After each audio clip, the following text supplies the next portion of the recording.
ویسے تو ہم آج ڈسکس کرنا چاہ رہے تھے لائرز کنونشن، اور وہ بھی ڈسکس کریں گے، اور پھر اس کے ساتھ ساتھ جو سپریم کورٹ آف پاکستان میں پنجاب اسمبلی اور کے پی کے اسمبلی کے انتخابات کا معاملہ ہے اس پر. لیکن ابھی ایک نئی سچویشن امرج کر گئی ہے.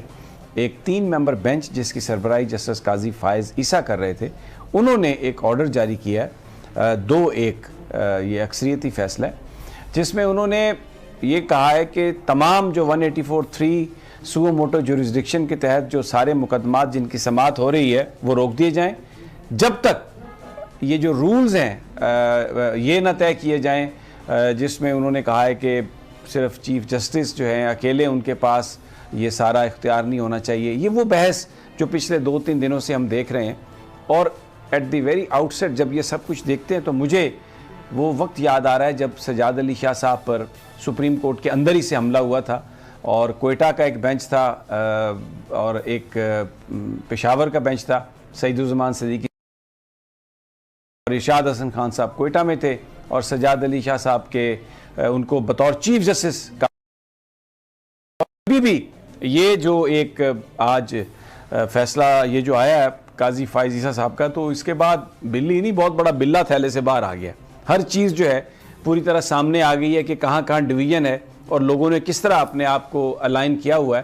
اور اصل مسئلہ یہ ہے کہ یہ جو الیکشنز کے حوالے سے عمر عطاب بندیال صاحب اور 5 ممبر بینچ جو اس وقت کارروائی کر رہا ہے، اس سماعت کو روکا جائے. کبھی اس کو 4-3 کا فیصلہ بنا کے، کبھی اس کو کچھ اور انداز میں، کبھی لیجسلیشن پارلیمنٹ میں چیف جسٹس صاحب کی جی پاورز کو ہم ختم کر دیں گے. اور اب قاضی فائز صاحب کا یہ فیصلہ بالکل اسی طرز پر آیا. کیس دیکھیں، ایک 20 نمبر دینے کا کیس تھا حافظ صاحب کو، لیکن اس میں جو معاملہ ڈسکس ہو رہا ہے وہ ہو رہا ہے کہ چیف جسٹس صاحب یا کوئی بھی اگر جو کیس کی سماعت ہو رہی ہے سو موٹو وہ روک دی جائے اور کچھ بھی نہ ہو. اچھا، اس میں 3-4 چیزیں ہیں. ابو ذر سے بھی میں بات کروں گا، جس میں جو سو موٹو کا اختیار ہے اس کو طے کیا جا چکا ہے، 5 ممبر بینچ اس کو کر چکا ہے، اور ابھی بھی جو سماعت ہو رہی ہے وہ 5 ممبر بینچ کر رہا ہے. تو یہ 3 ممبر بینچ کیسے اس کو روکے گا؟ لیکن اگر مجھے ابو ذر آپ اجازت دیں تو میں عابد زبیری چاہ رہا ہوں. پہلے زبیری صاحب السلام علیکم. وعلیکم السلام. زبیری صاحب، یہ ایک فیصلہ 3 ممبر بینچ کا 2-1 سے آیا ہے، جس میں چیف یہ کہا گیا کہ سپریم کورٹ میں سو موٹو جو بھی مقدمات ہیں سارے کے سارے وہ روک دیے جائیں، پہلے اس کو اصول کو طے کیا جائے. تو یہ تو 5 ممبر بینچ طے کر چکا کہ سو موٹو صرف چیف جسٹس ہی لے سکتے ہیں، اور پھر اس کے بعد ابھی بھی جو بینچ سماعت کر رہا ہے، مختلف پٹیشنز بھی ہیں، وہ 5 ممبر بینچ ہے. اس کا کیا امپیکٹ دیکھتے ہیں آپ؟ بسم اللہ الرحمن الرحیم. دیکھیے، پہلی بات تو یہ آپ صحیح کہہ رہے ہیں کہ وہ جو ایشو آیا تھا وہ آپ کو یاد ہوگا، ایک کوئی جرنلسٹ کے معاملے میں انہوں نے سو موٹو ایک لے لیا تھا جسٹس فائز عیسیٰ نے. اس پہ ایک آرڈر آیا، پھر وہ ریفر ہو گیا ایک لارجر بینچ کو. 5 ممبر بینچ بیٹھی، انہوں نے اس میں فیصلہ کیا کہ جی سوک لینے کا اختیار صرف اور صرف چیف جسٹس صاحب کا ہے. وہ 5 ممبر بینچ کا فیصلہ ہے. تو یہ اگر یہ 2-1 سے، میں اس فیصلے کو نہیں دیکھا جو آپ بتا رہے ہیں ابھی کوئی فیصلہ، لیکن اگر کوئی فیصلہ اس طرح کا آیا وہ اوور رائٹ تو نہیں کر سکتا 5 ممبر بینچ کے فیصلے کو. دوسری بات یہ دیکھنا ہوگا وہ کس کیس میں وہ فیصلہ آیا ہے. تو اور آج جو سپریم کورٹ کے رولز ہیں اس کے تحت تو یہ اختیار چیف جسٹس صاحب کا ہے، بینچز کی کانسٹیٹیوشن کا، کہ سو موٹو لینے کا. اور یہ تیسری چیز، یہ جو کیس اس وقت جو چل رہا ہے 5 ممبر بینچ کے سامنے، یہ کوئی سو موٹو کیس نہیں ہے. اس کے اندر آرٹیکل 184(3) کی ایک پٹیشن ایک پولیٹیکل پارٹی نے ڈالی ہے جس پہ وہ کیس چل رہا ہے. تو یہ سو موٹو نہیں ہے، یہ آرٹیکل 184 کی پٹیشن ہے.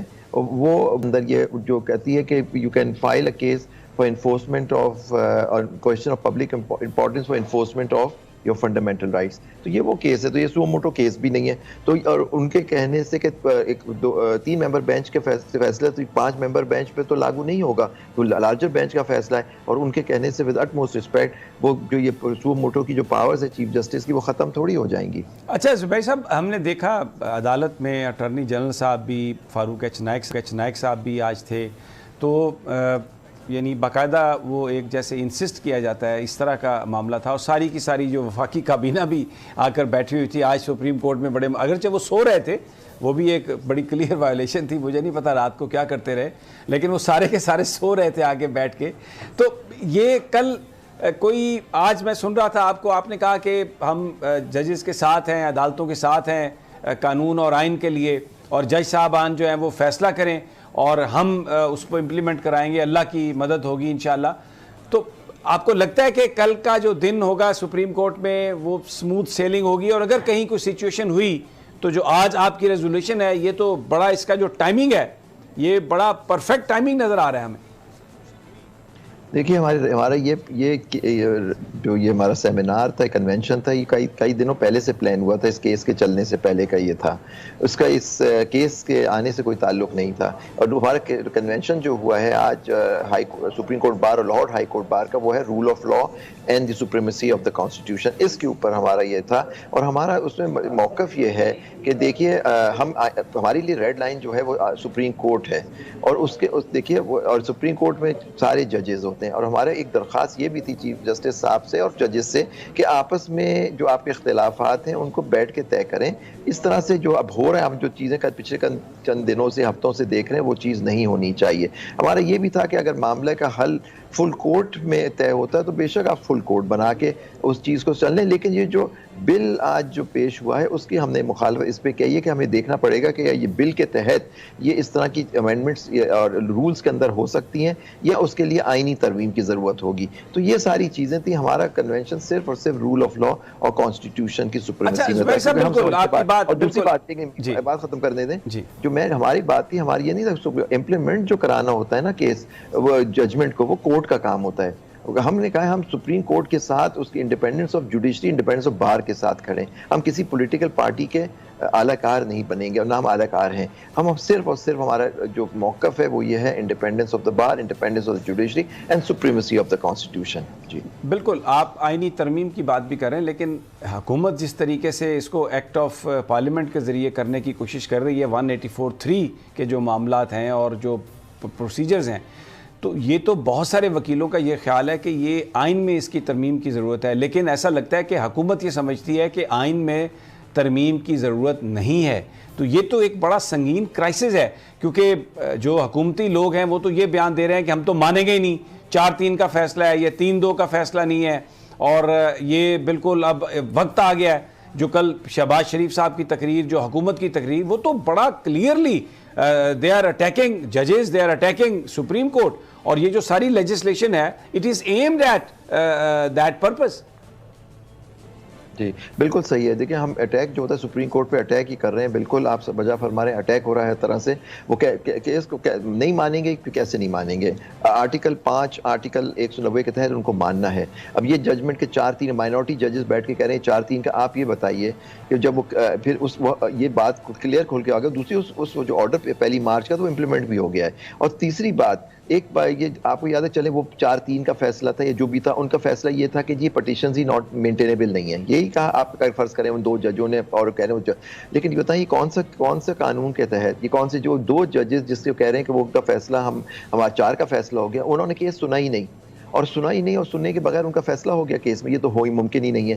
دوسری بات، جو پاناما کیس کا جج صاحب نے اپنے نوٹ میں کہا کہ پاناما کیس میں بھی ہوا تھا. پاناما کیس جب چلا تھا پاناما، اس کے اندر 5 ججز نے پورا کیس سنا. پورا کیس سننے کے بعد اس پہ انہوں نے فیصلہ، پھر وہ 3 ججز بیٹھے لیکن سائن سب نے کیا. یہاں بھی جب بینچ ریکانسٹیٹیوٹ ہوئی تو سارے 9 ججوں نے بیٹھ کے سائن کیا اس ریکانسٹیٹیوشن کا. اس کے بعد 5 ممبر بینچ بن گئی، نئی بینچ بن گئی.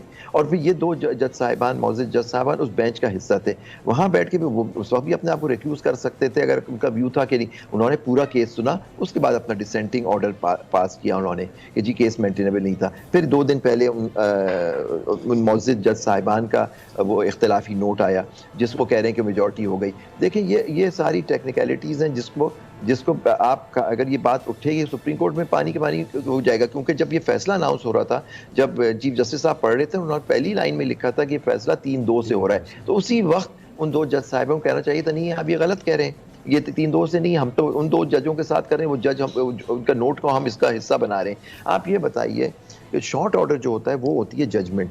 باقی جو ریزننگ، باقی جو آرڈر آتا ہے وہ ریزننگ ہوتی ہے.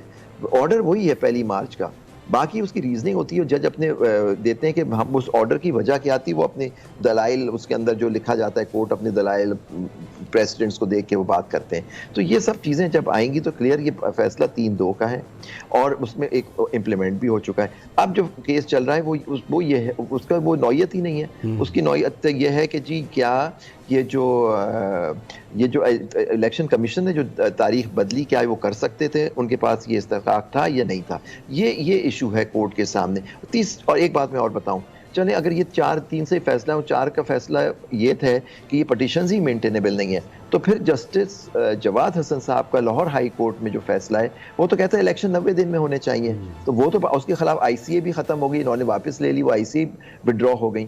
تو وہ اب تو وہ فیصلہ تو ہے نا پھر بھی 4-3 کا جج صاحب کا لاہور ہائی کورٹ کا کہ الیکشن آپ 90 دن میں کرائیں, الیکشن کمیشن اس کی تاریخ دے.